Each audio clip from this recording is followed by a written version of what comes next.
Gojek didirikan oleh Nadiem Makarim, warga negara Indonesia lulusan Master of Business Administration dari Harvard Business School. Ide mendirikan Gojek muncul dari pengalaman pribadi Nadiem Makarim. Menggunakan transportasi ojek hampir setiap hari ke tempat kerjanya untuk menembus kemacetan di Jakarta. Saat itu Nadiem masih bekerja sebagai co-founder dan managing director Zalora Indonesia dan Chief Innovation Officer Kartuku. Sebagai seseorang yang sering menggunakan transportasi ojek, Nadiem melihat ternyata sebagian besar waktu yang dihabiskan oleh pengemudi ojek hanyalah sekadar mangkal dan menunggu penumpang. Padahal, pengemudi ojek akan mendapatkan penghasilan lebih banyak bila terus mencari penumpang. Selain itu, ia melihat ketersediaan jenis transportasi ini tidak sebanyak transportasi lainnya, sehingga seringkali cukup sulit untuk dicari. Ia menginginkan ojek yang bisa ada setiap saat dibutuhkan.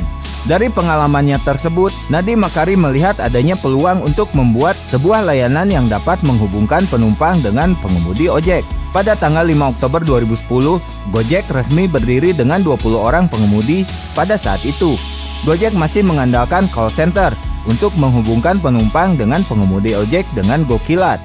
Pada pertengahan 2014, berkat popularitas Uber kala itu, Nadiem Makarim mulai mendapatkan tawaran investasi. Pada tanggal 7 Januari 2015, Gojek akhirnya meluncurkan aplikasi berbasis Android dan iOS untuk menggantikan sistem pemesanan menggunakan call center. Gojek pertama kali mendapatkan kucuran dana dari NSI Ventures pada Juni 2015 dengan besaran dana yang tidak dipublikasikan. Pada Oktober 2015, Gojek kembali mendapatkan kucuran dana, kali ini dari Sequoia Capital dan DST Global yang juga tidak disebutkan jumlahnya. Pada Agustus 2016, Gojek secara resmi mengumumkan pendanaan senilai 550 juta US dollar atau sekitar 7,2 triliun dari KKR, Warburg Pincus, Farallon Capital, dan Capital Group Private Markets, dan investor-investor sebelumnya. Dengan adanya pendanaan tersebut, Gojek resmi berstatus sebagai unicorn pertama di Indonesia, yaitu startup dengan valuasi lebih dari 1 miliar US dollar. Pada saat itu,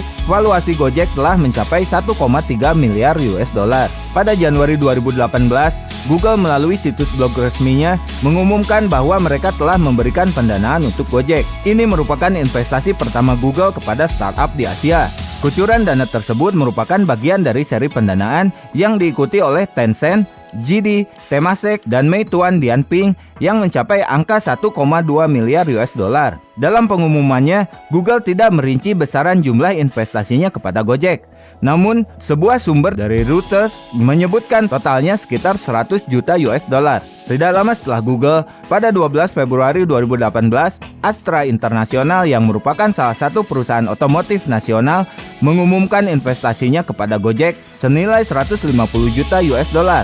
Suntikan dana tersebut merupakan investasi terbesar sepanjang sejarah Astra di sektor digital. Pada hari yang sama, Jarum Group melalui PT Global Digital Niaga Prima atau GDP milik Jarum juga mengumumkan investasinya kepada Gojek.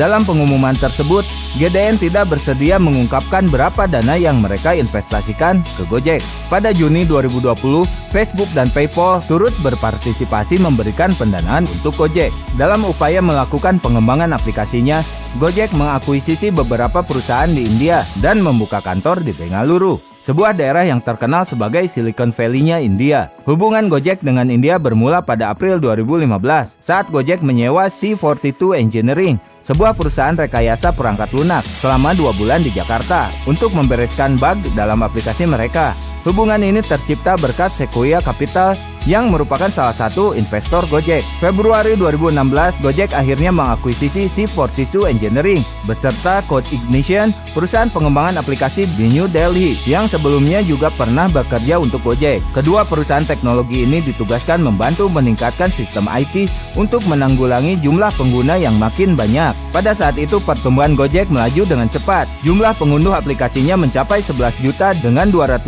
supir Gojek. Pada tahun yang sama, tepatnya pada September 2016, Gojek mengakuisisi Pianta, sebuah startup lokal di India yang menyediakan layanan kesehatan seperti terapi fisik, perawat, hingga mengumpulkan sampel untuk pemeriksaan di laboratorium. Menutup tahun 2016, Gojek mengakuisisi startup keempatnya di India yaitu Lifeship, perusahaan yang bergerak di bidang aplikasi Android iOS, dan situs internet. Gojek tidak ingin berhenti hanya sebagai perusahaan transportasi berbasis daring saja, namun bertransformasi sebagai sebuah perusahaan finansial teknologi melalui GoPay. Pada tahun 2016, Gojek mengakuisisi PonselPay, sebuah perusahaan keuangan milik MV Commerce yang telah memiliki lisensi uang elektronik dari Bank Indonesia. Gojek membutuhkan lisensi tersebut guna mengembangkan GoPay yang telah mereka kembangkan untuk menjadi e-money. Nah, sekian sejarah singkat dari Gojek. Jangan lupa like, komen, dan subscribe channel ini untuk mendapatkan informasi terbaru lainnya. Jangan lupa bahagia dan sampai jumpa.